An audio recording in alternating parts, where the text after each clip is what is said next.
Македонија десетици илјади граѓани управуваат возила без возачка дозвола, а најчеста санкција за ваквиот прекршок е парична казна. Според податоците на полицијата, оваа појава е во пораст, а казните не делуваат доволно. Законот предвидува глоба од 300 до 500 евра за возење без дозвола, но нема посериозни последици, освен ако возачот не предизвика несреќа. Експертите предупредуваат дека казнената политика треба да се заостри за да се зголеми безбедноста на патиштата. Полицијата редовно спроведува контроли, но поради недостаток на ресурси, многу прекршители остануваат неоткриени. Според извештаите, најчесто без дозвола возат млади лица и повратници со одземени документи. Граѓаните бараат построги мерки, како привремени забрани за возење и кривична одговорност за повторени прекршоци. Надлежните институции најавуваат можни измени на законот, но засега казните остануваат само финансиски. Во изминатите 2 месеци, полицијата забележала значителен пораст на заплени на нелегални супстанции, при што се регистрирани 74 случаи.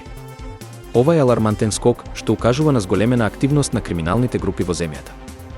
Бројот на кривични пријави поврзани со шверц и трговија со наркотични средства е зголемен 4-кратно во однос на истиот период минатата година. Полицијата интензивно работи на сузбивање на организираниот криминал, спроведувајќи акции низ повеќе градови. Надлежните истакнуваат дека најчесто се запленуваат марихуана, кокаин и синтетички дроги, а дел од заплените биле наменети за регионален шверц. Во некои случаи уапсени се и лица со претходни полициски досие. Од Министерството за внатрешни работи најавуваат засилени контроли и акции против криминалните групи. Очекуваат дека со зголемената присутност на полицијата на терен, бројот на заплени ќе продолжи да расте, со цел да се намали достапноста на дрогата во земјата. Во Грција се одржуваат масовни протести и штрајкови по повод втората годишнина од трагичната железничка несреќа во Темпи, во која загинаа 57 лица. Демонстрантите бараат одговорност од надлежните и посериозни реформи во железничкиот систем. Во Атина и други поголеми градови, илјадници луѓе излегоа на улиците, а транспортниот систем беше парализиран поради штрајковите на железничарите и јавниот сектор. Граѓаните ја обвинуваат владата дека не презела доволно мерки за подобрување на безбедноста на железниците. Синдикатите предупредуваат дека недостатокот на инвестиции и човечки грешки биле клучни фактори за катастрофата. Бараат подобрување на сигнализацијата, модернизација на инфраструктурата и строга контрола на одговорните институции. Грчките власти тврдат дека се работи на подобрување на железничкиот систем, но незадоволството кај јавноста останува големо. Протестите се очекува да продолжат, а семејствата на жртвите најавуваат дека нема да се откажат додека не се постигне целосна правда. Кина остро реагираше на можноста САД да воведат дополнителни царини на кинеските производи, најавувајќи дека ќе преземе сите неопходни контрамерки. Официјален Пекинг смета дека таквиот потек ќе ја влоши трговската војна меѓу двете најголеми економии во светот. Портпаролот на Кинеското Министерство за надворешни работи изјави дека потенцијалните санкции од Вашингтон се несправедливи и штетни за глобалната економија.